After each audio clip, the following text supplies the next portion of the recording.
Shalom pessoal que vai assistir esse vídeo, né? O pessoal do Ministério Evangelista Caminho de Sião. Estamos aqui com o Marcos e a Luana, diretamente lá de Portugal. Estou muito feliz de receber aqui os tutores da Yeshivat Shuvu, né? Em português. E aqui nós vamos fazer grandes perguntas aqui para eles aqui, para que, né, possamos tirar as dúvidas de quem quer conhecer o que é uma Yeshivá, né? Até mesmo no contexto judaico-messiânico, tá? Marcos e Luana, é um prazer, uma satisfação estar com vocês aqui. Sejam bem-vindos. Shalom, Pastor Kerston, obrigado. Um abraço aí diretamente de Portugal para todo mundo do Ministério Evangelístico a Caminho de Sião, porque esse é o caminho que a gente tem que tomar, o caminho de Sião realmente. É verdade. Glória a Deus. Eu estou muito feliz aqui. Eu convidei o pessoal, o Marcos e a Luana aqui, porque eu sou aluno da Shuvu, né? Onde o nosso rabino, o Rabino Shapira, que é o nosso professor que nos dá aula na Yeshivat Shuvu. E o Marcos e a Luana, pessoal, eles representam aí o trabalho da Yeshivat Shuvu em português, não só aqui no Brasil, mas em todos os países de língua portuguesa. E eu quero tirar as dúvidas, né, de algumas pessoas sobre a Shuvu. Eu vou fazer algumas perguntas para eles, né, e eles vão estar respondendo para vocês aqui, tá ok? Marcos, eu vou começar com a pergunta, né, como se fosse um leigo, tá? O que é a Shuvu? Queria que você explicasse junto com a sua esposa aí, né, o que seria uma Yeshivat Shuvu, qual que é a função, qual que é o propósito e o objetivo da Yeshivat Shuvu, tá? Fiquem à vontade. Tá bem. Então, eu vou começar falando da forma que a gente sempre fala nas entrevistas para os nossos alunos, assim como quando você entrou para a nossa Yeshivá, como outros entraram e começaram os estudos na nossa Yeshivá, a gente fala que, antes de tudo, antes de ser um seminário, falando assim, antes de ser algo acadêmico, ele, antes de tudo, é uma família. Então, a gente enxerga a Shuvu não pelo nível só de conhecimento que a gente vai adquirir, que vai ser necessário a gente adquirir, mas pela vivência, pela aplicação diária daquele conhecimento nas nossas vidas, nas nossas congregações, na nossa família. Então, a gente tem esse conceito muito forte de aprender o caminho, a visão judaica da nossa fé cristã, que seria o que é o equivalente ao ano Aleph, o primeiro ano da Yeshivat Shuvu, mas também aplicar esses conceitos à nossa vida, fazer uma vivência. Você quer falar alguma coisa? É verdade. Eu senti muita diferença em relação a Shuvu, foi exatamente esse o ponto. Não é só conhecimento, não é só estudar e aprender e desenvolver, e cada um no seu canto. É todo mundo realmente junto, como uma família. O relacionamento entre as pessoas é muito importante, precisa haver, não é? Até porque o judaísmo é em comunidade, não é? Então, nós aqui sempre vivemos em comunidade, estamos sempre um apoiando o outro, um ajudando o outro, e isso é muito importante. Realmente engloba uma grande parte da Yeshivá, não é? E esse primeiro ano, por exemplo, que é o ano Aleph, é um ano preparatório, é um ano, vamos dizer assim, mais para apresentar um pouco dessa diferença entre judaísmo e cristianismo, essas etapas básicas, não é? Esses fundamentos da fé cristã, porque o cristianismo veio do judaísmo, então ele explica muito bem, faz essa relação entre os dois, como que o cristão deve enxergar o judaísmo, enfim, então, e vai crescendo até chegar no último curso, que é o curso do hebraico, né, esse do primeiro ano. A Yeshivá, na verdade, é um curso de 4 anos, e esse primeiro ano, ele aborda mais ou menos essa parte. Muito bom, muito bom. Luana e Marcos, muito boa a resposta de vocês. O que um pastor evangélico ele pode encontrar na Yeshivat Shuvu? Por exemplo, às vezes nós temos aqui, o Marcos e Luana, uma coisa que vocês sabem muito bem aqui no Brasil, às vezes acontece uma questão de vários grupos, né, judaicos messiânicos aqui no Brasil, e muitas vezes a pessoa ela entende que estudar com os judeus seria se transformar em judeus, né? A Yeshivat Shuvu, ela ensina sobre isso, ela fala o gentio ele tem que especificamente se transformar em judeu, se transvestir de judeu? Como que funciona isso, né? Essa questão de relacionamento, né? Teria alguma coisa sobre a identidade? A pessoa ela assume uma identidade única? Como que funciona? Eu queria que vocês falassem um pouquinho sobre isso também. Começa você, Bom, dessa vez. essa questão da identidade realmente é um grande problema que se tem hoje em dia, não é? Porque o cristão, muitas das vezes, quando ele começa a aprender sobre a judaicidade da sua fé, quando ele começa a ter revelações do Eterno a respeito da Torá ou qualquer coisa, e começa a falar para outras pessoas, gera assim um pouco de desconforto em torno aos outros cristãos, não é? Porque eles não sabem, não estão acostumados e começam a pensar que essa pessoa está judaizando. E isso aconteceu também na época dos apóstolos. Na época dos apóstolos tiveram problemas assim também, porque muitos gentios estavam se convertendo a Deus e participavam da sinagoga junto com os judeus, e os judeus também, ninguém sabia como lidar com os gentios que estavam chegando. Então, eles colocavam todos eles para circuncidar e queriam que eles seguissem toda a lei de imediato, e não é bem assim que funciona, né? Em Atos 15, nós temos ali os ensinamentos básicos, as regrinhas básicas, que eles entraram num acordo e falaram, olha, não vamos pôr dificuldades para eles, essa aqui é a regra básica, eles vão começar com essas 4 coisas, e todos os sábados eles vão aprendendo mais e mais, e vão podendo aplicar na sua vida, né? Então, aqui na Chuvu, nós ensinamos que o gentio, ele não é obrigado a fazer todos aqueles procedimentos dos judeus, ele não precisa ser circuncidado, ele não precisa se tornar judeu, até porque existe o judeu, existe uma regra para ser judeu, não basta você, muitas pessoas hoje fazem DNA, descobrem, olha aí, eu sou descendente de judeu, pronto, então já começa a achar que é judeu, começa a seguir um judaísmo messiânico, que encontra na internet muitos e muitos mestres por aí, e aí acha que virou judeu só por causa disso, e não é verdade, não é? Existe uma regra estabelecida de quem é judeu. Então, não basta ter DNA judeu, não basta ter um certificado da congregação, da comunidade de Lisboa, dizendo que você é judeu. Isso não significa nada em relação a essa etnia, ok? E você seguir o judaísmo messiânico também não te torna judeu. Assim como na época dos apóstolos também não tornavam esses gentios judeus, não é? E por isso teve essa discussão, circuncidava ou não circuncidava, enfim. Então, o cristão não precisa se tornar judeu, ok? E ele, seguindo o judaísmo messiânico, ele não se torna judeu messiânico. Na pior das hipóteses, vamos imaginar que um cristão não se sinta mais dentro, enfim, do local dele e queira seguir o judaísmo messiânico. Ele também não se torna judeu. Ele se torna, podemos chamar messiânicos, nazarenos, enfim, como a pessoa se sentir mais confortável. Eu, inclusive, conheço pessoas que continuavam se chamando cristãos, mesmo seguindo o judaísmo messiânico. Então, isso é tudo uma questão de nomenclatura, entende?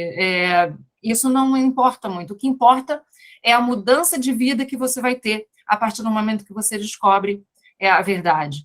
O judeu gentio é obrigado a seguir a Torá, toda a lei? Não, mas conforme ele vai aprendendo, ele mesmo vai entendendo, ele mesmo vai aplicando na sua vida e vai vendo a diferença que isso faz, não é? Muito bom, Luana.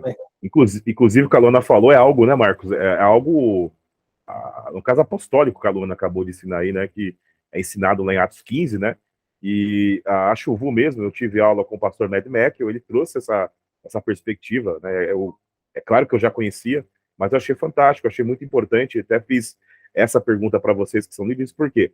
Porque como a pessoa vai estudar com o judeu é para judaizar a igreja, é para se transformar em judeu, e na realidade, eu creio que o intuito da Chuvu não é esse, né? A Chuvu seria o quê? Ela quer trazer um contexto bíblico mais amplo, né? E um contexto bíblico original para as pessoas. Por quê?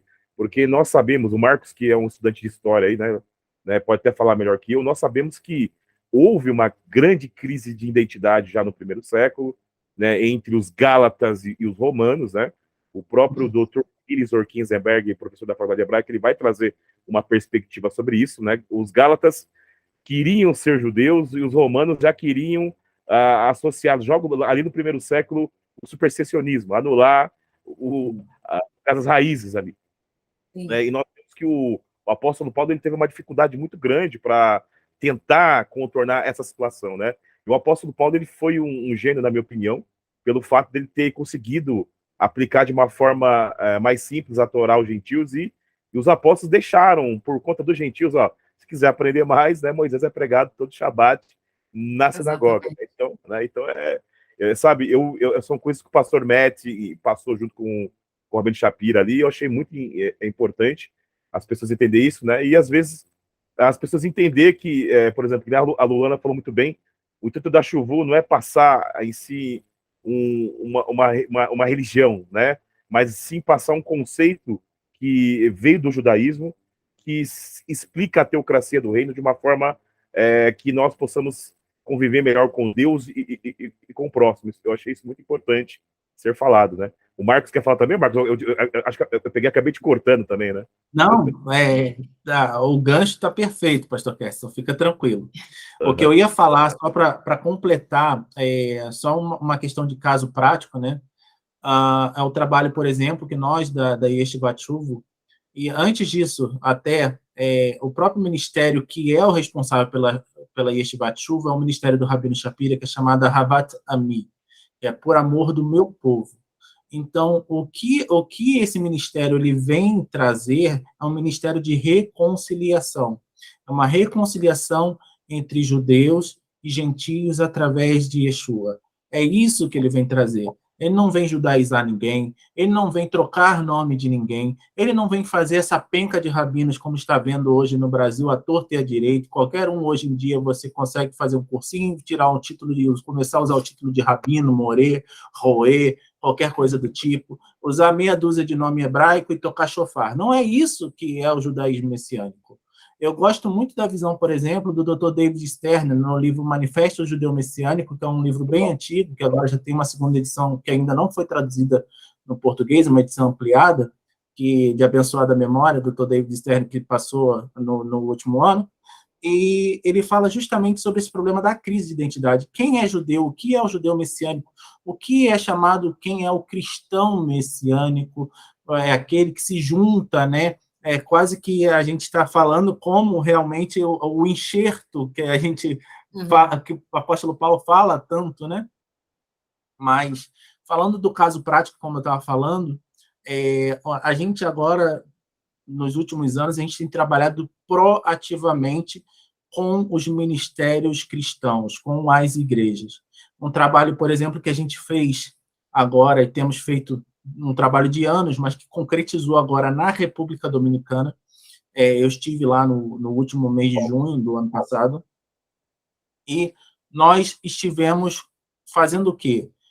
Muitos desses mestres que vêm ensinar, falar que vêm ensinar judaísmo, eles vêm ensinar de uma forma que é para realmente perverter o caminho da verdade. É isso que acontece. E o nosso ministério tem se preocupado em estar ao lado das igrejas para ensinar o que é o judaísmo, o que é realmente esses fundamentos judaicos da fé cristã, de uma forma autêntica e saudável.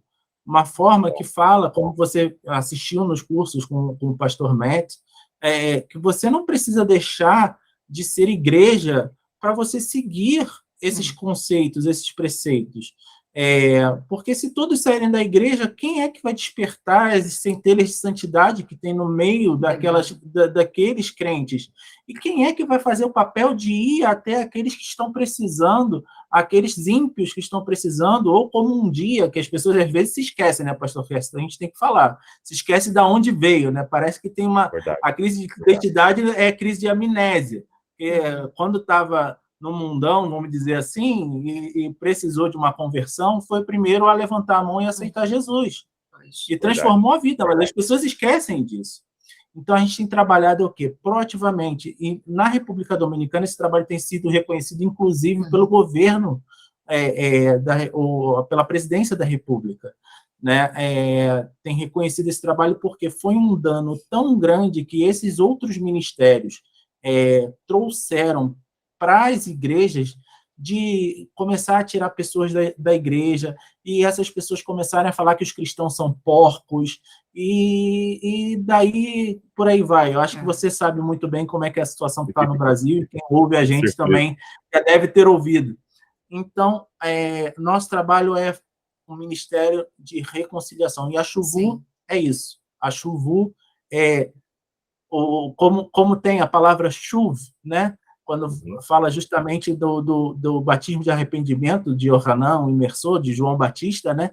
O Delite usa a palavra chuv, de tornar, de techuvá, de mudar de direção. E chuvu é isso, é um chamamento para todos mudarem a direção e aprenderem o que é os seus fundamentos judaicos, o que é o fundamento judaico, o que é a fé autêntica do cristianismo, da igreja, vamos dizer assim, da Carral, da congregação do primeiro século. Muito bom. Marcos, queria perguntar, se referente à Chuvu, a Chuvu ela tem um conceito bem amplo sobre o judaísmo messiânico, só que, por exemplo, nós observamos que o judaísmo messiânico, como o judaísmo no caso contemporâneo, né, no normativo, ele não possui um cunho monolítico no sentido de pensamento, né? E hoje nós podemos observar que, pelo menos eu tinha visto, não sei se o Rabino Shapira faz parte ainda, eu vi que o Rabino Shapira faz parte do MJC, né, que é a União Messiânica dos Judeus Crentes, e eu pude observar que os grupos que fazem parte do MJC, fazem parte de judeus messiânicos, eles não têm um pensamento monolítico, assim, referente a algumas perspectivas, né? Eu queria saber, vocês que representam a Chuvu, o que a Chuvu entende como autenticidade messiânica, e o que os cursos dados, ou até mesmo essa questão de relacionamento, pode estar auxiliando aqueles que querem conhecer o movimento judaico messiânico, conhecer o ensinamento, conhecer o contexto bíblico correto. Queria que vocês falassem um pouquinho sobre isso, até mesmo que o Shapira entende sobre isso, até mesmo que vocês entendem sobre essa questão. O que nós temos entendido, só vou começar, a Luana pode completar, o Rabino Shapira, nos últimos tempos, ele tem, agora o Rabino Shapira, ele está criando uma associação das congregações Chuvu, né? Uma nova organização, assim como tem outras grandes organizações a nível mundial, que é a UMDC, né? A MDAA, que é da onde ele veio, e a Chosen People, em várias outras, né? Associando quem? As congregações que têm estado juntos nessa visão, principalmente numa visão de um judaísmo messiânico autêntico, como você perguntou, que é justamente você retornar essa união, que é o propósito de Yeshua, né? Assim como ele fala, por exemplo, no livro As Boas Novas, segundo a Covid-19, um livro do Rabino Shapira, ele deixa muito clara essa visão quando ele fala que judeus e gentios têm que cada um sair do seu lugar e juntos, num caminho mediano, construírem uma autoestrada rumo a Jerusalém. Ele fala justamente sobre isso. Luana, completa. Na verdade, isso me lembrou, foi do curso 5 da Yeshivá, no primeiro ano, em que eles estão em Jerusalém, estão fazendo, estão indo em lugares, em sítios arqueológicos, para descobrir um pouquinho da história, onde surgiram, onde eles cultuavam e todas essas coisas. E nesse curso é muito interessante que eles conseguem provar que antigamente não tinha uma igreja e não tinha uma sinagoga. Na verdade, todos eles cultuavam juntos no mesmo lugar. Tanto cristãos quanto judeus, eles cultuavam juntos no mesmo lugar. Eles tinham uma mesma visão das coisas. E mesmo com as pequenas diferenças que nós temos, pois os judeus, eles são circuncidados no 8º dia, eles seguem toda a lei desde o início. O gentio, ele já tem um movimento contrário, ele primeiro circuncida o coração, para depois ele passar por todo um processo. A circuncisão na carne, se for feita, é o último ponto que se deve ser feito, não é?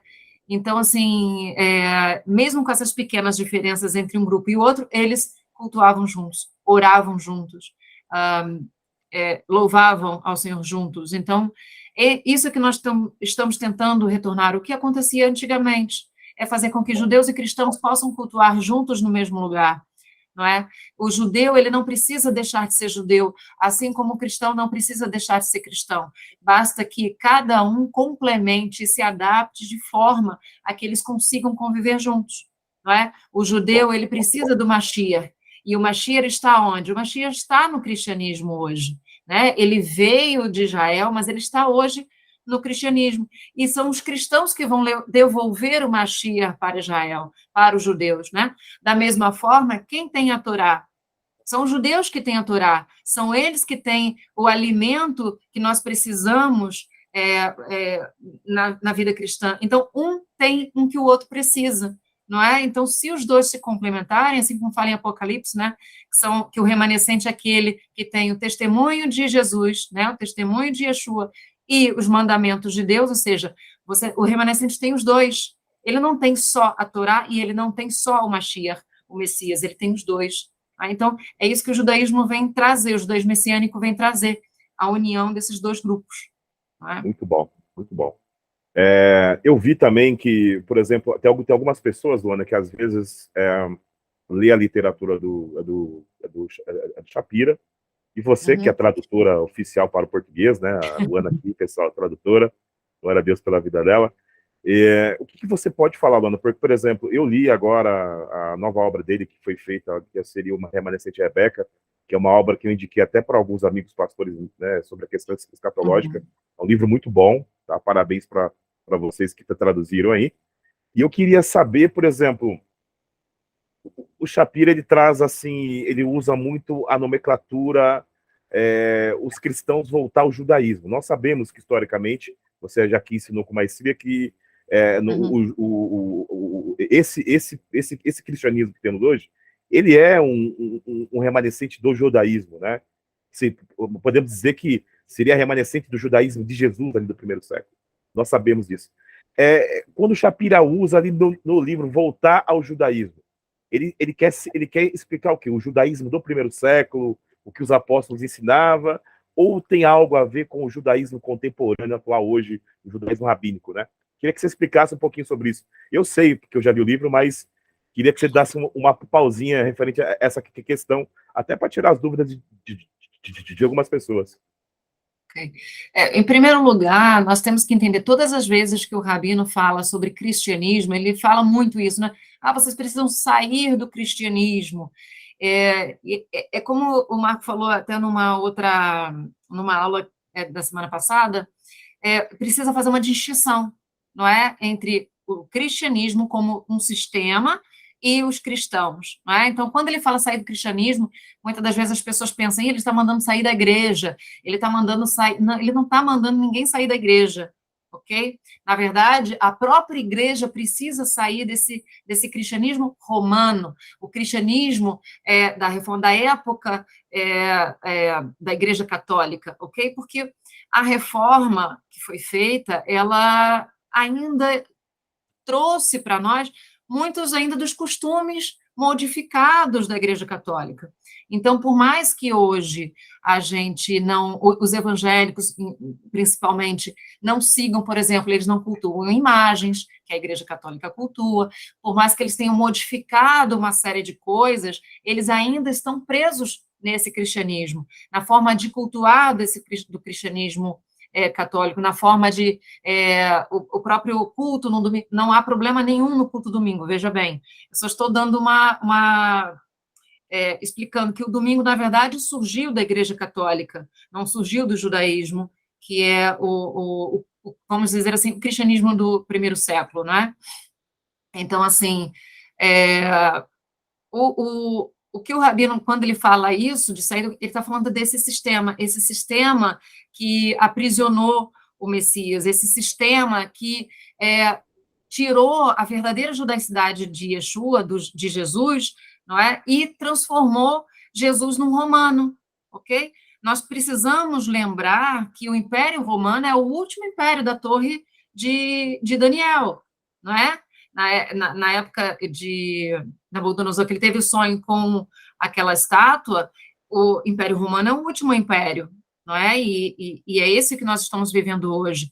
Então, o Messias, ele vem para destruir esse império, tá? Mas ele está preso lá dentro. Ele agora está lá como o Messias que aboliu a lei, como o Messias que é desobediente ao Pai, porque se você for pensar que nas Escrituras dizem que o pecado é transgressão da lei, e isso está no Novo Testamento, não está no Antigo, não é? Nós sabemos o quê? Que se o pecado é transgressão da lei, se Jesus acabou com a lei, ele está transgredindo a lei. E se ele está transgredindo, ele é pecador. Se ele é pecador, como ele é o Messias? Como é que ele vai nos redimir, se ele não é justo? Não é? Então, essa visão distorcida que a Igreja Católica trouxe para o cristianismo é que está errada. Então, esse sair do sistema do cristianismo é sobre isso que ele está falando. É tirar Jesus Cristo, o Yeshua HaMashiach, desse meio, é mostrar ele com as vestes originais, assim como José, que estava vestido de egípcio e nenhum dos irmãos reconheceu. Yeshua também precisa estar vestido como um judeu para que os seus irmãos possam reconhecer. Não é? Porque Yeshua só vai voltar quando eles reconhecerem. Não é? Então, nós temos que ter esse cuidado. Então, quando a gente tem que... Quando o Rabino muitas das vezes fala para que a gente possa começar a fazer os mandamentos como os judeus fazem, por quê? É porque é dessa forma que nós vamos mostrar para eles quem é o Messias. Que o Messias, que nós seguimos, não aboliu a lei e não foi contra os costumes judaicos, porque Jesus era judeu e ele seguia todos os costumes. Ele ia à sinagoga nos sábados, ele lia a Parashá, a Haftará, ele fazia participava das festas, enfim, ele em nenhum momento disse que a lei estava errada ou que os costumes estavam errados. A única coisa que ele falava sempre é, olha, existem alguns que são hipócritas, que ensinam a verdade, mas eles mesmos não cumprem. O fato de alguns judeus não cumprirem não invalida todos os outros. Assim como nós temos cristãos que seguem a palavra, que estão estudando e seguem uma vida santa, nós temos muitos cristãos que estão na igreja apenas por ir. Não é? Então, nós temos esses dois lados nos dois lugares. Não é? Só que nós temos um papel muito importante de fazer o reconhecimento do Messias que está lá dentro e levar esse Messias para Israel, para que Israel possa declarar que esse Messias é kasher, esse Messias está puro, está limpo, ele pode entrar no meio de nós. Ele não é um outro Deus como eles pensam, não é? Porque hoje os judeus acreditam que Jesus Cristo é um outro Deus, que os cristãos são idólatras, porque foi em nome desse Deus que eles foram perseguidos. E é isso que os cristãos precisam entender. Os judeus, eles têm medo desse Jesus persegui-lo de novo. Então, eles não querem esse perseguidor no meio deles. Então, o papel dos cristãos, que hoje é o papel dos judeus messiânicos, é trazer Jesus que está ali nesse cristianismo e levar para o judaísmo. E essa é a forma que nós fazemos. O gentio não é obrigado a seguir toda a lei? Não, não é obrigado. Porém, se ele resolver seguir a lei, que siga da maneira como os judeus determinaram. Porque o próprio Paulo diz, né, o apóstolo Paulo diz isso, né? Que os judeus foram confiados os oráculos de Deus. Não é? Então, eles sabem como fazer, eles têm um conhecimento que foi passado de pais para filhos até os dias de hoje. Então, nós temos, sim, que se vamos fazer um mandamento, então vamos fazer como eles fazem. Não vamos inventar uma nova forma, porque essa nova forma não vai fazer com que os judeus reconheçam você.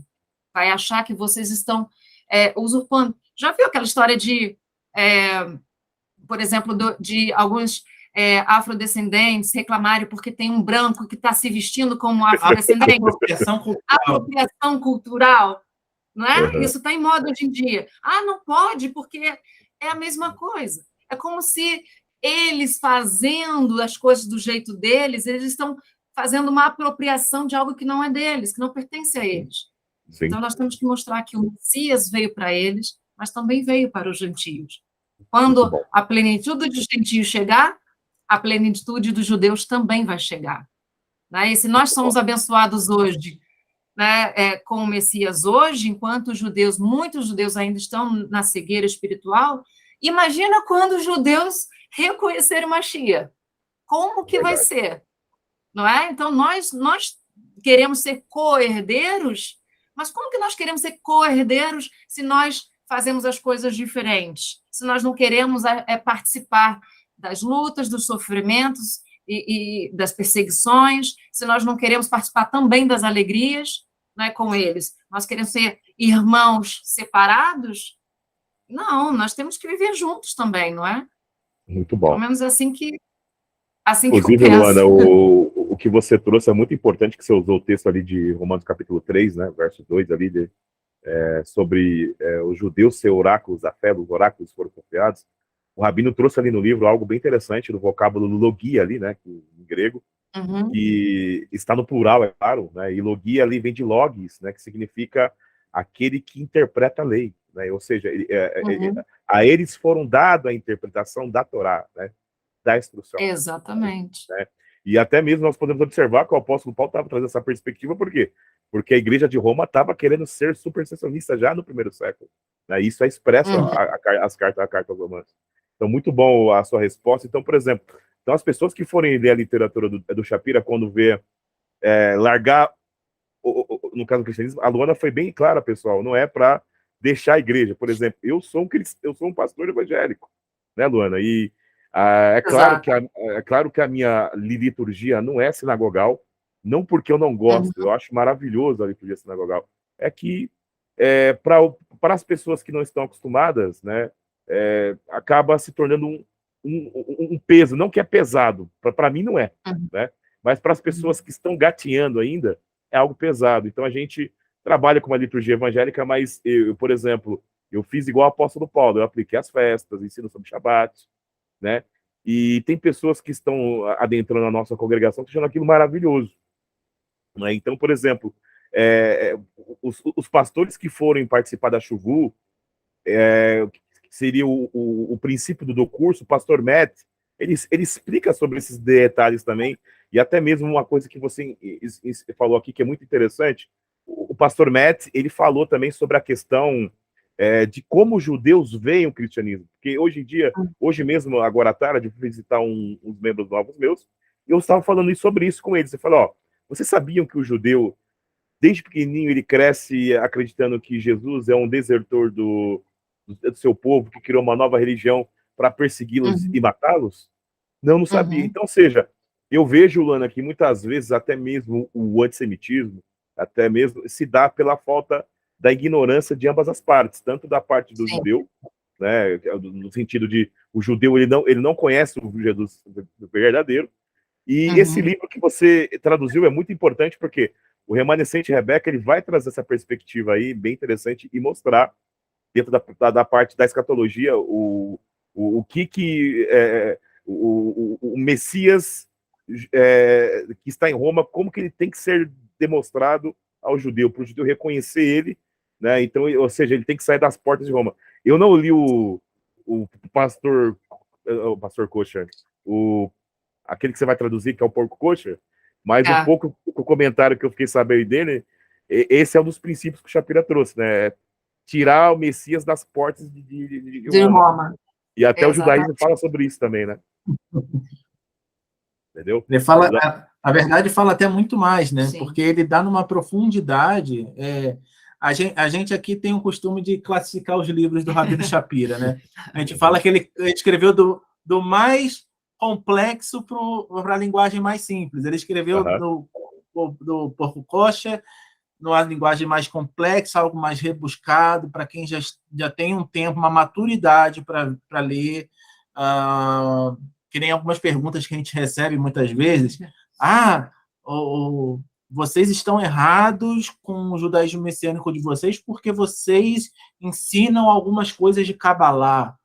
Não, a gente não ensina coisas de Kabbalah, até porque existe aquele ditado no meio, né, se não me engano, é até uma recomendação de que só deveria estudar Kabbalah após os 40 anos. Eu não cheguei lá ainda, então não posso nem estudar. Não tenho maturidade suficiente para isso. Mas, pelo contrário, nós estamos usando as ferramentas que os judeus utilizam para mostrar que na própria literatura deles, na própria ferramenta deles, no próprio conhecimento e na interpretação deles, o Mashiach está lá. E o Mashiach da maneira que eles esperam, como Yeshua veio, e não esse Yeshua que foi travestido com outras roupas. A gente está mostrando, na verdade, a conexão. A gente está fazendo o papel do judeu messiânico, não dando spoiler do último livro, que é o Remanescente Rebeca, é justamente como Eliezer que foi buscar Rebeca num ambiente de paganismo, né, de vários deuses, e levou até Isaac num ambiente onde era o Deus de Israel, o Deus único cultuado ali, de uma forma dos judeus, do judaísmo. E nesse caminho, essa história do livro, não vou falar mais, porque senão comprem o livro. Muito bom, muito bom. É essa viagem toda de Eliezer com Rebeca, o que Eliezer vai ensinando a Rebeca até chegar, e quando Rebeca chega para Isaac, como Rebeca aceitou, como Isaac aceitou Rebeca. Essa que é a questão principal. Então, os livros do Rabino Shapira estão numa ordem inversa, né? O Porco Kosher, de uma forma mais rebuscada, numa linguagem mais acadêmica, até tem ele fez em honra, até porque o Rabino Shapira é um rabino que nasceu em Israel. É importante a gente falar isso, que é uma diferença para todos. É um rabino que nasceu em Israel, nasceu dentro de uma família tradicional judaica de origem iraquiana e sefardita também. Foi criado dentro do judaísmo, e ele despertou para Yeshua quando ele entrou e leu nos escritos judaicos sobre um Yeshua Sarrapanim, numa literatura de Rosh Hashanah. Não, foi Yom Kippur. De Yom Kippur, sim, exato. E ele começou a ler a Brit Hadashah e viu, opa, esse livro aqui é judaico, tudo aqui é judaísmo. A preocupação dele, como que um cristão vai entender isso aqui se ele não sabe nada do conceito judaico, do que está escrito ali. Então, essa sempre foi a visão, essa sempre foi a preocupação dele. É interessante que ele começou a ler o Novo Testamento para provar que esse Jesus estava errado, não é? Então, ao tentar provar, ele viu que tudo era muito judaico ali, que tudo fazia sentido. Então, isso é bem interessante, não é? Até por isso que eu gosto muito, como o Paulo fala, né? Eu me fiz de grego para os gregos e de judeu para os judeus, porque é exatamente assim que nós temos que fazer. Não adianta eu ensinar um judeu usando escrituras do Novo Testamento. Da mesma forma, quando eu vou ensinar para alguém, para um cristão, alguma coisa da Torá, eu mostro dentro do Novo Testamento, porque esse é o livro para eles. Então, se você faz dessa forma, fica mais fácil de entender. Ele consegue entender o contexto, o cristão consegue entender o contexto da Torá com o Novo Testamento, e o judeu consegue entender o Novo Testamento com a Torá. Então, é importante a gente aprender a fazer isso, né? Então, como nós vamos fazer isso se nós não conhecemos o outro lado? Não é? Então, nós temos que conhecer os dois lados para isso. É bem importante, Luana, que você falou junto com o Marcos, por quê? Porque eu vi que o Shapira não foi o único a reconhecer Yeshua como Messias lendo o Novo Testamento. Por exemplo, eu tenho amizade com o Rabino Shula também. O Shula também, ele, aos 16 anos, ele teve essa experiência também ao ler o Novo Testamento, né? E o Shapira eu achei bem interessante, porque ele foi para refutar ali, né? E ele viu que o pensamento é judaico. E até algumas coisas que eu falo para os meus alunos ali na igreja, porque como eu dou aula de básico do grego, né? E eu falo para eles, ó, tá escrito em grego ali, pessoal, só que existe hebraísmo nominal, hebraísmo gramatical, hebraísmo etimológico. Então, ou seja, tá escrito em grego, mas a expressão é hebraica. Hebraica. Então, ou seja, a pessoa, por exemplo, você não vai encontrar nenhuma literatura grega escrito erganomos, upanomos. São hebraísmos gramaticais que tem ali, que se a pessoa não conhecer a cultura, ela não vai saber. Né? Por exemplo, os conceitos de Hillel, que está ali, que é sobre, no caso, a Rabat Rinon, né? São coisas que estão expressas no Novo Testamento ali. A questão que o Shapira trouxe, muito importante, que vocês trouxeram no livro ali, o Remanescente Rebeca, né? Que fala sobre os conceitos de Masei, Avot, Símia, Banim, né? Os feitos dos pais serão sinais para os filhos. Então, ou seja, esses conceitos de Midrashim que você encontra na Torá, nos profetas, você vai encontrar no Novo Testamento. Então, ou seja, para se entender, é necessária a perspectiva judaica. E eu achei bem interessante vocês passarem que o intuito da Chuvu é trazer essa perspectiva judaica, mas não para a pessoa se transformar em judeu, mas sim para a pessoa ela entender o Novo Testamento com um pensamento judaico, até mesmo para ter uma maior, né, uma maior entendimento em cima disso, né? E muitas vezes as pessoas elas não entendem essas perspectivas. Mais uma pergunta para vocês aqui, pessoal, sobre a questão do propósito e objetivo da Chuvu. A gente vê que a Chuvu ela tem língua portuguesa, tem várias as línguas. Quantos países ela já está? Qual que é o propósito, objetivo, assim? É certo que você falou que é unir, você até explicar o que é unir judeus e não judeus num propósito de busca ao Messias, né? A ideia é fantástica, é como se fosse o que João Batista fez ali, né? De trazer ambos juntos ao arrependimento ali, buscar juntos. Mas o que seria o propósito da Chuvu, né? A Chuvu seria, no caso, fazer discípulos, né? Discípulos em que sentido? Ter um pensamento único, porque nós sabemos que o judeu, onde tem 4 judeus, tem 5 pensamentos diferentes, né? É o que a gente aprendeu ali também na Chuvu. Queria que vocês falassem um pouquinho disso, qual que seria o propósito, porque vocês estão lidando com culturas diferentes, pessoas que têm pensamentos diferentes.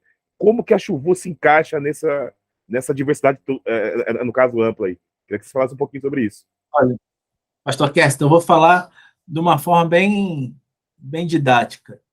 É um pouco complicado você ter no mesmo cesto, né, com várias pessoas, por exemplo, nós aqui em Portugal, você aí no Brasil.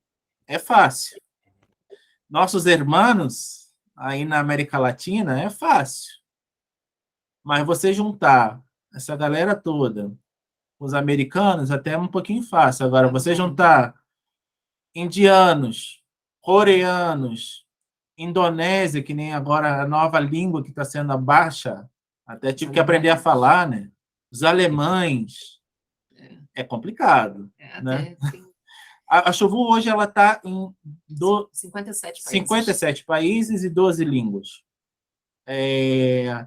O Rabino ele fala muito sobre razão, né? Que é visão. Nós temos vivências, culturas, backgrounds, né? De origens de onde nós viemos diferentes. E nós precisamos não ser todo mundo iguais, mas pelo menos a gente ter a mesma visão para onde nós estamos indo. Qual exatamente a pergunta como você fez? Qual o objetivo da Chuvu, né? O importante da gente saber, e é importante a gente falar aqui, que muitas pessoas mandam até essas perguntas para a gente. A Chuvu, ela tem um objetivo pura e simplesmente educacional. Através da educação, através do discipulado, através do relacionamento, criar o quê? Criar o que a gente está criando, essas estruturas, essa estrutura, por exemplo, como você aí no Brasil está conseguindo aprender e passar para aqueles que estão na sua igreja, e passar para os seus colegas pastores, passar para muitos que estão ao seu redor. E fazer a diferença num relacionamento, não ser... Porque muitas das comunidades que tem por aí, o que fazem? Elas te alijam, elas te separam completamente. A partir daquele momento que você aprendeu o judaísmo, você tem que sair de perto de todo mundo. Tem que sair do cristianismo, tem que agora ficar todo mundo naquele mesmo lugar, né? Falar todo mundo exatamente a mesma língua. Mas não é assim, somos povos diferentes espalhados ao redor do mundo. Todos nós temos um background, né, uma origem diferente, e são muitas congregações diferentes com seus próprios hábitos. Enfim, nós não queremos tirar essas congregações todas e virar congregações únicas, seguindo o judaísmo messiânico, não é isso. E dando até um exemplo que eu acho muito legal, que a gente acompanha, o primeiro é que você está inserido numa comunidade que você tem contato imediato, troca de experiência com pessoas de várias línguas, de vários países diferentes. Você pode estar perguntando para uma pessoa na Coreia, uma pessoa na Alemanha, uma pessoa na França, como está sendo e vivendo aquilo, troca de experiências.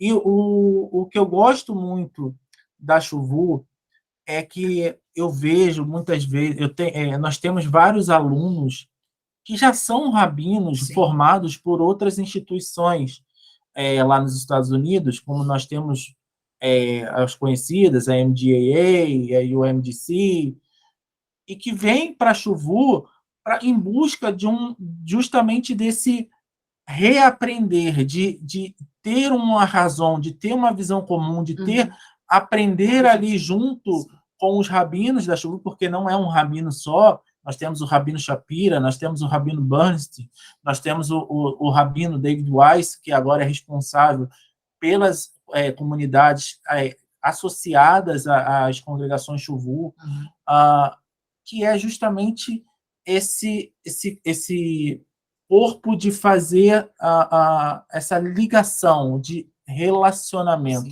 de troca de experiências, de uma visão plural, mas que está seguindo todos juntos para o mesmo objetivo. O que ele quer dizer é mais ou menos isso. Imagina que nós temos aí várias congregações espalhadas pelo mundo, mas dentro do cristianismo, que eu já vi no cristianismo, não é?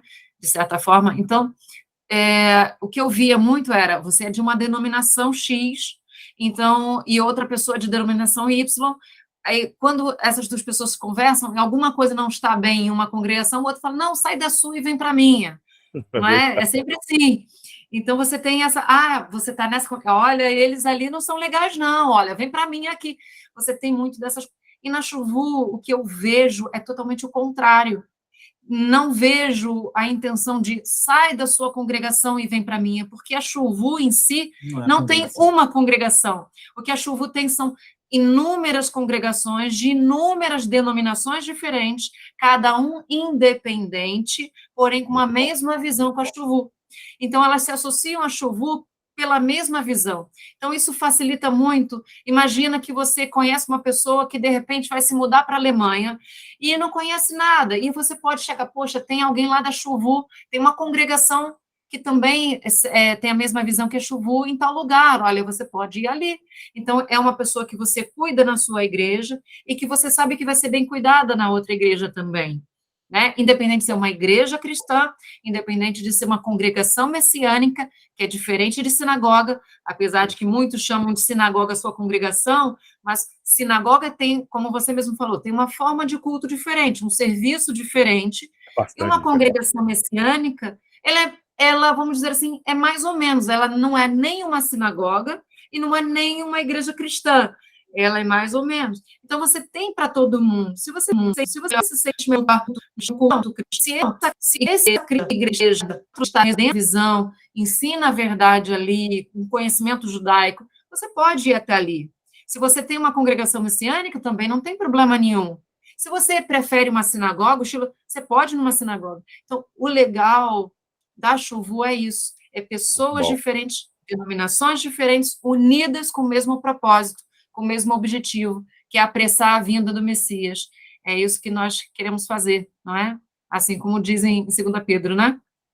Eu achei bem interessante o Marcos e Luana que vocês falaram, porque eu conheci o pastor Matt, eu vi que o pastor Matt, né, ele tem esse trabalho, né, com a igreja, ele tem uma igreja evangélica e ensina na Chuvu, né, tem a confiança do Rabino Shapira, e gentios e judeus ensinando junto, você só vê no primeiro século. Hoje em dia é difícil você ver, né, porque às vezes, dependendo do trabalho que é ministrado sobre Ministério Judaico-Messiânico, você vai ver algumas pessoas ou pegando a hegemonia, cada um para si, né? Eles respeitam a hierarquia do líder, que é o Shapira, mas tem aquela comunhão e ensina junto, compartilha ensinamento junto. Eu achei muito bom isso daí, é fantástico isso. E eu achei bastante interessante o trabalho do pastor Metz, a forma que ele explicou.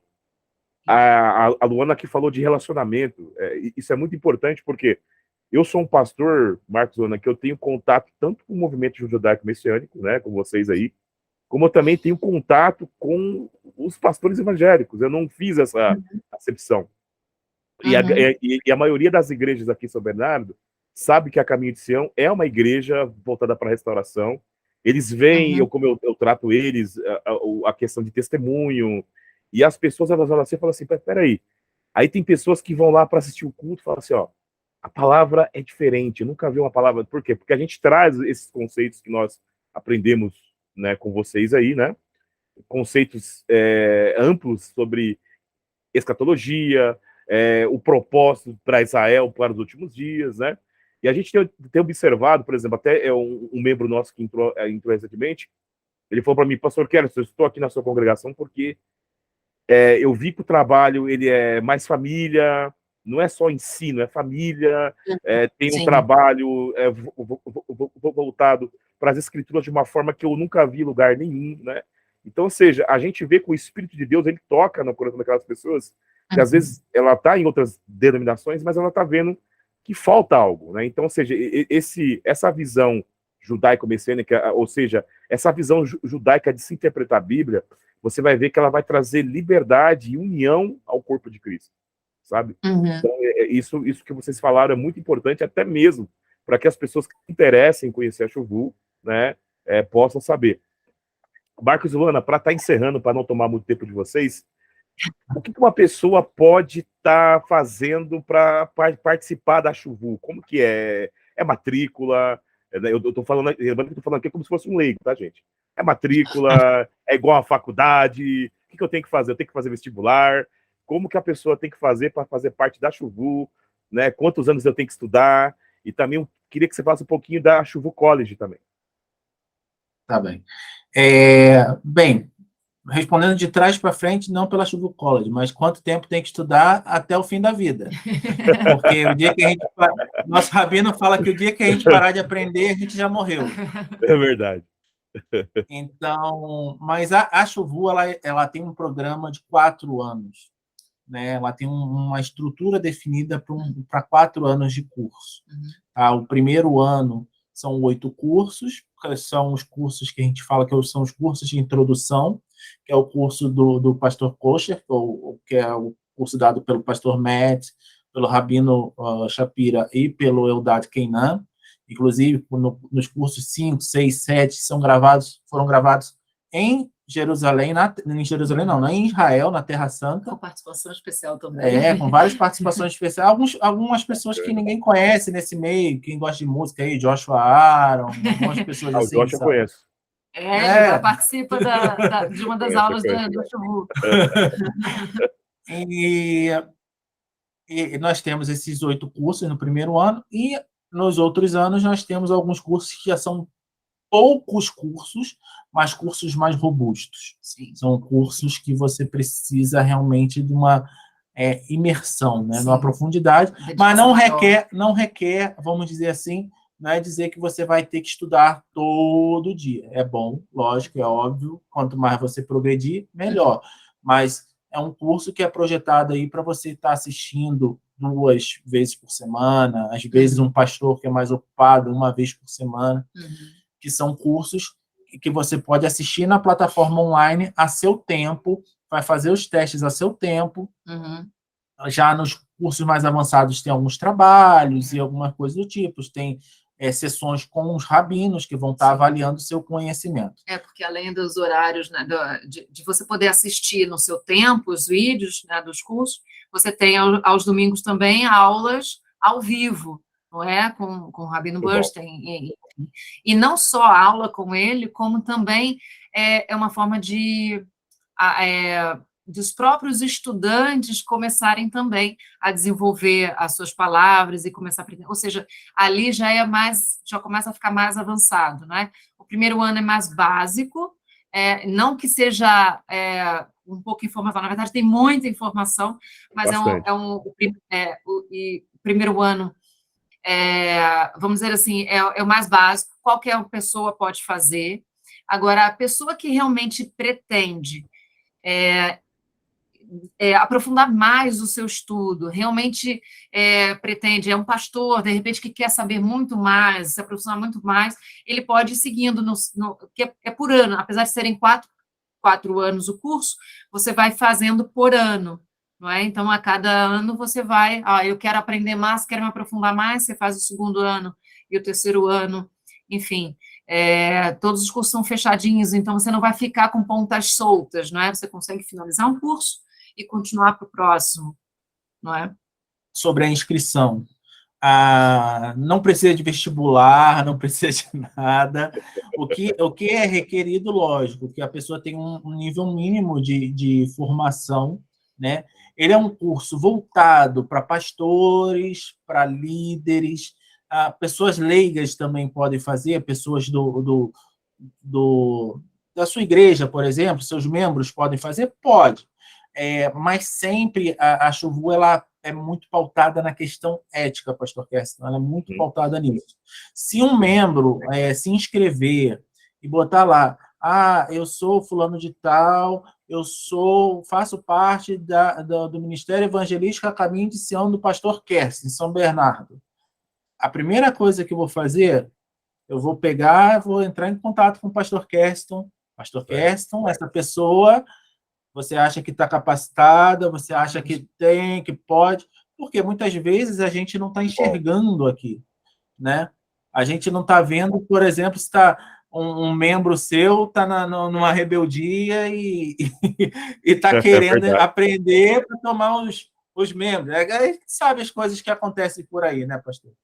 Muito então, bom. Claro que assim, não é obrigatório que o pastor, enfim, que tem pessoas que a gente não sabe como que é cada pessoa, mas é importante que o pastor, pelo menos que essa pessoa tenha autorização do pastor para fazer, porque são conceitos diferentes, muitas das vezes, que ele vai aprender. Se quiser trazer o pastor junto também, não tem problema. Se quiser trazer o pastor junto, melhor ainda, porque... Mas é muito bom o que vocês estão dizendo, porque essa questão de ética, até porque, por exemplo, eu acho que um membro meu não teria problema nenhum de estar fazendo a Chuvu, porque o que vocês ensinam, eu ensino para eles lá, né? Mas eu veria uma dificuldade para um pastor que não tem contato com a visão, né, judaico-messiânica, a questão teológica, a perspectiva. Por quê? Porque o membro vai aprender mais que ele, vai confrontá-lo, então vai dar choque. Né? Então seria muito bom o pastor mesmo primeiro saber, depois o membro. Exatamente. É esse o ponto que nós queremos chegar. Se uma pessoa de uma congregação que o pastor não tem muito esse conhecimento e não queira, que pelo menos o pastor venha primeiro, então. Porque é importante um pastor, ele estar com esse conhecimento, não é? Mesmo que ele não vá e não concorde ou não vá aplicar na igreja dele, se ele conhecer, é igual aquela história, né? Vamos conhecer os nossos inimigos, né? Para a gente saber como é que é. Nem que seja dessa forma, você entende? É bom que o pastor realmente conheça e se sinta à vontade para os membros participarem. É importante isso, né? Para não gerar conflito, não gerar briga, porque não é bom que os membros briguem com o seu líder, né? Nós temos que ter um respeito às autoridades, então, e o pastor é a autoridade espiritual naquela igreja que ele frequenta, né? Então, isso é muito importante. Então, a inscrição é tranquila no site, né? Só fazer a inscrição, passa por um processo de entrevista, sendo aprovado na entrevista, já começa o primeiro ano, que é também um ano de adaptação. O primeiro ano, como a Lana falou, é um ano de adaptação que a gente vai criar e verificar o relacionamento, é isso que importa. E a gente vai ficar muito próximo das pessoas, não é? Todo mundo que entra na Chuvu não simplesmente entra e é um número esquecido, uma pessoa esquecida. Não, nós temos esse contato com essa pessoa para tirar dúvidas, ela entra no nosso grupo e pode perguntar, ela tem esse relacionamento conosco, entendeu? Da mesma forma, na própria plataforma da Chuvu, elas têm um fórum, elas podem perguntar ali e os rabinos respondem. Então, enfim, essa proximidade, a pessoa não vai ficar totalmente sozinha no curso, não é? Se ela precisar de apoio, ela vai ter o apoio que ela precisa. Muito bom. A gente está encerrando, eu falei que é a última pergunta, mas eu queria, não posso deixar de fazer essa pergunta aqui. Quais seriam os projetos, Luana e Marcos, de língua portuguesa, né, que está passando essa... Nós sabemos que a Chuvu em língua portuguesa, ela está gateando, né, como nenê, assim, está crescendo aí. Quais seriam os projetos que vocês vão trazer esse ano, né, que já tem em língua inglesa, espanhola, né, que estão mais avançados? Qual que seria as novidades para quem é de língua portuguesa? Você poderia falar um pouquinho sobre isso? Podemos, não, né? Algumas coisas a gente pode, outras nem tanto, mas as surpresas vão surgindo ao longo do tempo, né? A gente tem intensificado aí as transmissões no canal da Ravatami Português, né? Tanto com a nossa sinagoga virtual, né? Que é para as pessoas conhecerem um pouquinho e não terem medo, né? Do que é o serviço. A gente começou com o Kabbalat Shabbat, né, que é o recebimento do Shabbat, que é uma forma até de desmistificar aquela questão do culto sinagogal, né, da questão de o que eles estão falando, pastor Kess. A primeira vez que eu entrei numa sinagoga messiânica, eu fiquei horrorizado, porque era só hebraico, eu não entendia nada. Eu falei, meu Deus, então se eu estiverem falando aqui... E meu passado, né, eu não venho da igreja, não fui criado na igreja, eu me converti, já vai aí para 18 anos, né? E a questão toda eu falei, opa, não quero voltar para onde eu vim, de ficar falando outras línguas, de coisas que eu não entendo, eu tô me consagrando a quem? Eu sempre levei isso muito a sério.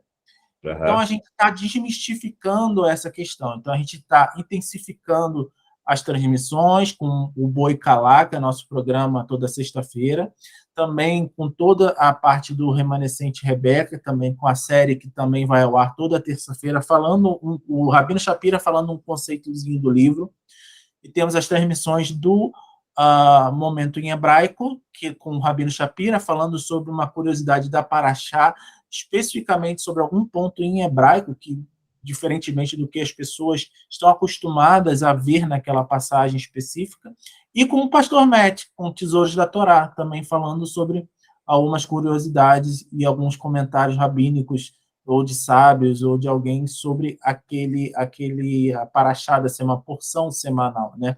Mas os projetos que estão vindo aí, olha, a gente está puxando o Rabino Shapira para ir no Brasil. A gente está tentando aí fazer um congresso, a agenda dele é bastante apertada. Né?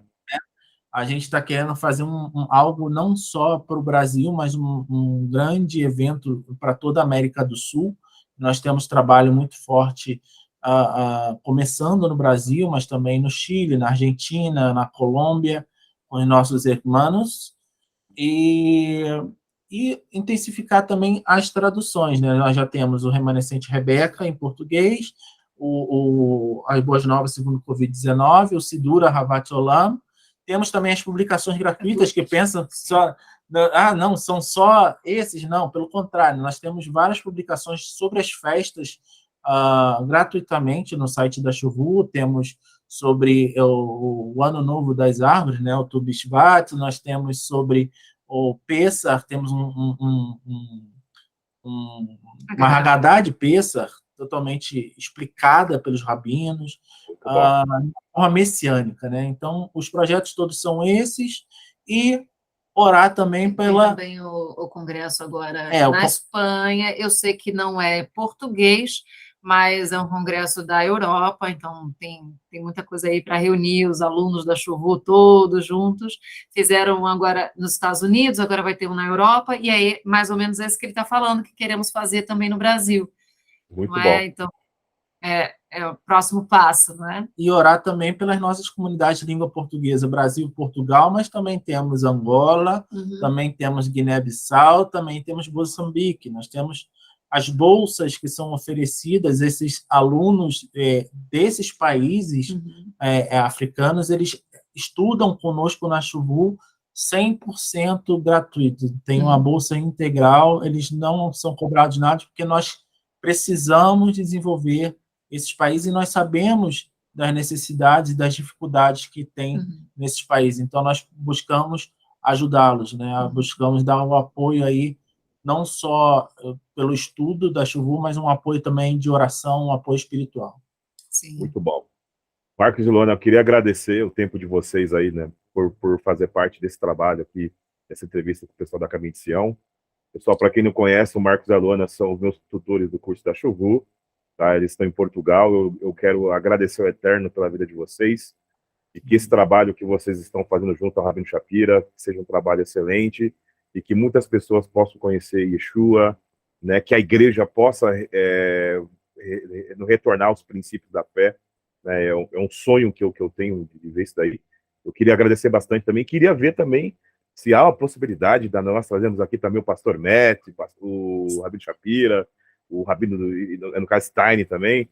Se puder trazer também, eu ficaria muito feliz, tá? Para a gente estar tirando as dúvidas pessoalmente com eles aí, tá? E o nosso canal não é um canal muito grande, mas é um canal que tem aproximadamente 500 pastores aí do conselho, e muitos têm se maravilhado com a visão judaico-messiânica, e eu creio que essa entrevista aqui com vocês aqui, com o pessoal da Chuvu, vai fazer um divisor de águas para muitas dúvidas que eles possam ter também, tá? Então eu agradeço, Luana. Amém. Tá? Agradeço o tempo de vocês aí. Só para a gente encerrar, Luana, pode agradecer. Eu queria só agradecer, né, a oportunidade de estarmos aqui, falando um pouquinho da Chuvu, aonde está aqui com você, né? Já conhecemos você há bastante tempo e é muito, muito bom. Muito, muito bom. E para a gente encerrar, a gente gosta de falar muito, né? Eu queria ler um trechinho do Remanescente Rebeca, é bem rapidinho. Pode ficar à vontade. Para esses pastores, todos que estão nos assistindo, pode ficar à vontade. É um texto que o Rabino Shapira fala logo na introdução do livro, na página 26. Ele fala assim: infelizmente, muitas pessoas hoje ganham um grande conhecimento sobre a Torá, sobre o judaísmo, sobre interpretação rabínica e muito mais. Mas ainda assim, erram o alvo ao desbloquear a Torá como uma ferramenta prática para seu estilo de vida e conexão pessoal com Deus. A Torá nunca teve a intenção de ser uma ferramenta teológica, mas sim uma ferramenta que altera nosso estilo de vida, nosso relacionamento com Ele e, ainda mais importante, nosso relacionamento com os outros. Isso que importa, nosso relacionamento com o Eterno, nosso relacionamento com os outros, com o nosso próximo, com vocês, com a igreja, com todo mundo. É isso que é viver a Torá, não é? Muito bom. Shalom, shalom. Deus abençoe vocês. Eu queria agradecer mais uma vez, tá? E esse dizer do Rabino foi fantástico, porque é isso que a restauração visa, trazer comunhão, né? Teologia é coisa criada pelos gregos, né? A Torá, ela é um estilo de vida. É verdade. É verdade. Okay? No nosso Mashiach. Deus abençoe vocês. Shalom, shalom, Marcos. Shalom, quero agradecer mais uma Obrigada. vez, tá bom? Agradece o Rabino Shapira por mim aí. Com certeza. Com certeza. Obrigado. Shalom, shalom. Shalom.